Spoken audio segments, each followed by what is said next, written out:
Hey guys, welcome back to the channel. Today it's going to be a spoiler-free review of Andy Muschietti's The Flash. This film has been a long time coming. It's gone through development hell, filming hell, and post-production hell with its main lead actor. With that being said, please keep in mind, I do not condone what Ezra Miller has done, but it's at this point where you have to separate the actor from the character they play. I've gone into this trying to forget everything and just trying to enjoy this movie because this is a big event film. We have Michael Keaton back as Batman. We also have Ben Affleck back as Batman. We have Supergirl, we have General Zod, and a whole array of cameos, which I will not be going into. That'll be saved for another video. I'm not going to be doing like a spoiler discussion. It's more or less going to be going over the cameos that I saw in the film. So I saw this film back on the 15th of May. I have no idea the date of when I'm uploading this actual video.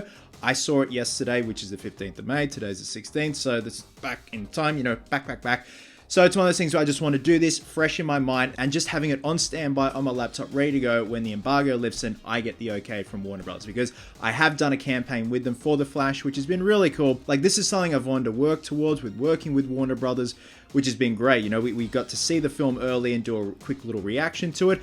And it does also reflect how I feel about the film in this particular review. There are some more things that I wanted to talk about, but they obviously just wanted a quick out of the theater reaction that didn't go into spoilers. And because the embargo is still underway, it's one of those things where you can't give away too much. But in this one, I really want to go in depth about what I liked and what I didn't like about the film. So the basic premise of the film, Barry Allen / The Flash travels back in time to prevent his mother's murder, which traps him in an alternate reality without metahumans. He then enlists the help of his younger 18-year-old self and an older Batman and a Kryptonian by the name of Kara, aka Supergirl, in order to save the world from the restored General Zod and the return of his universe. So we have the events of Man of Steel going on. We have Michael Keaton coming back as Batman. We also have Ben Affleck's Batman off to the side, kind of giving a bit of guidance to Barry at the beginning of the film. So a lot is happening. Now, is this film worth the hype? Is this film good since the massive build-up we had from day one with the announcement of this film?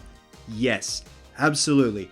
Everyone tries their fucking hardest in this film. The idea of Barry going back to try and prevent his mother's murder and also save his father and clear him to say that he's innocent, I think is great. It's interesting and it works very well, but it's one of those things also when you are dealing with time travel, you have to be so careful. There are so many rules, so many things of continuity that can go oh so wrong. But in the case of Barry going back and seeing their 18-year-old self and working together was absolute comedy gold.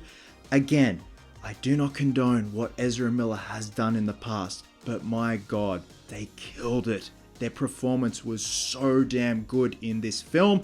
Again, it's weird for me to say that given knowing what we know now, but I have to give them credit in that respect. They did a damn good job as Barry Squared, as I call them. You know, you have today Barry and 18-year-old Barry. They obviously team up and then they go to see who will think will be Batfleck, but they are in a different universe, so they end up finding Michael Keaton's Batman, which I think the reveal of Michael Keaton's Bruce Wayne in this film was a little bit underwhelming. It was still a cool intro nonetheless, where they find him in Wayne Manor and he's since hung up the cape and cowl. He then comes out of retirement to help Barry Squared and essentially just rewrite history and stop the events of General Zod in Man of Steel minus Superman. With that being said, let's talk about what I liked. I dug the story. I dug the idea of trying to rewrite history and bring your family back together. The acting, everyone brought their absolute A game, even Affleck. And Affleck has gone on the record of stating he's finally at peace with the character of Batman and Bruce Wayne, and he felt he really nailed the character of Batman and Bruce Wayne in this. And I agree. I feel like he nailed the characterization of Bruce a lot more. Even though his screen time is quite limited, it was a little bit sad. Fortunately, he was limited to a certain part of the film, but I still am at peace with his performance and the lines that he delivered. It kind of was closure for me, knowing that we're never going to get a solo Batfleck film. For now. Michael Keaton is just a gem as always. His return as Batman and Bruce Wayne was amazing. The guy still got it. The guy still looks great in the cowl. Sasha Cale as Kara, I thought she was incredible. I thought she was quite stoic. You can see the intensity in her eyes, and she doesn't even have the heat vision when you see the intensity in her eyes. I thought she did a damn good job. There were a few moments where the acting was bordering on a bit cringe with her performance, but for the most part, I thought she did a damn good job. And Michael Shannon as General Zod, you can always rely on him turning in a damn good performance. I thought it was great, especially where the continuity needs to be spot on from the events of Man of Steel, and I thought he did fine. Now, there's another aspect of the film that really resonated with me, and that was the humor. I was really hoping going into this that it wasn't going to be cringy and just over the top. I felt the humor didn't overstay its welcome in the film. It knew exactly what it needed to do and the timing, and then when it needed to go away and be serious, that's exactly what it did. There is one visual gag in regards to trying to turn your head in a Batman cowl. It was so quick, but so well done, and the sound design as well, just paired with the visual of the joke, was so damn good. But it didn't overstay its welcome. Done, out of there. I really dug Andy Muschietti's directing style within this film, and it's great to see him go from something like It Chapter 1 and 2, where you have a big horror franchise, to a big superhero movie franchise. The guy is definitely talented, and of course with Keaton being back, it definitely hits you in the nostalgia feels, and it is one of those things where we do live in an age where nostalgia makes money. We have Keaton coming back as Beetlejuice for 2024's Beetlejuice 2, and Winona Ryder's coming back, so again, nostalgia does make money, and obviously Keaton is a big draw card for this film, and he definitely goes above and beyond to really bring that nostalgia back from 89 and 92 with those two Batman films. In terms of his screen time in the film, it was fine. I felt like I got my hit of Keaton, my fix of Keaton,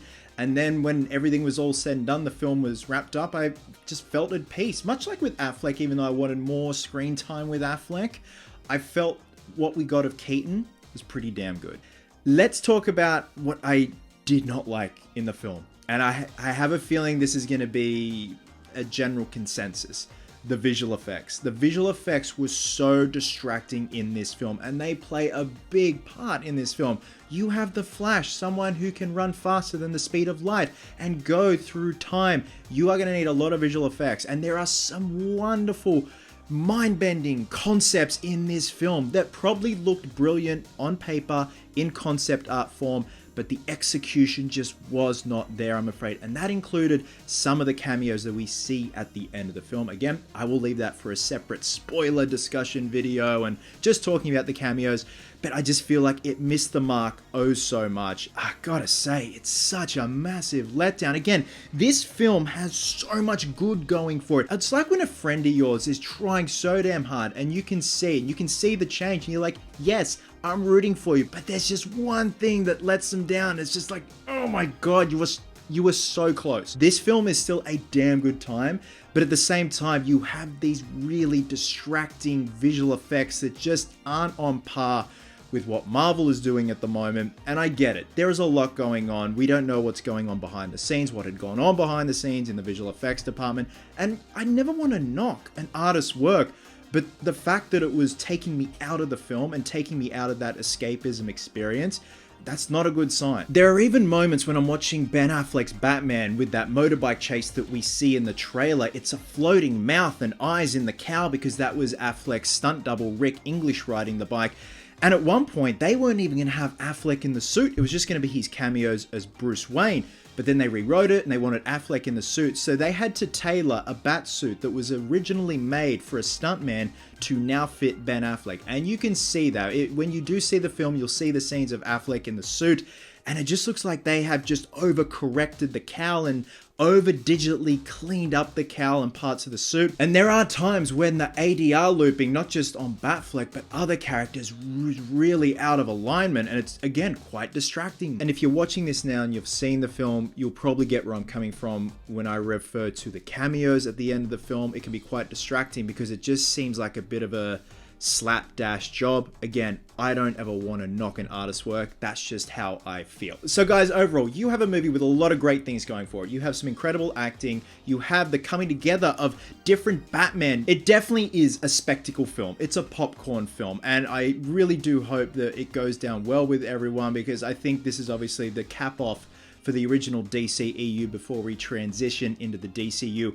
And there are a few things that I want to talk about in the spoiler video in regards to that transition. But unfortunately, the visual effects were just a massive letdown and just very distracting in a film where you have to rely on damn good visual effects to help bring that story home. So guys, with that being said, I'm going to be giving The Flash 3.5 Let's Get Nuts out of 5. Now also, I just want you to keep in mind, I also did a reaction as part of the campaign for Warner Bros. And everything I said in that reaction in terms of the positive side is exactly what I said in this video, so I don't want you to think I'm crossing wires or just, you know, getting the wrong idea. Yeah, obviously I do love the film and what I saw in it I love, but there are other things that I saw, like I told you, the visual effects, it just did not bode well with me at all. So guys, once you've seen The Flash, drop a comment below and let me know your thoughts. What are your thoughts on the visual effects side? Was it everything you wanted it to be? And is it one of those things where you could definitely have multiple viewings of this film? I know I definitely could. There are things I want to go back and see multiple times. I feel like it's going to be one of those movies where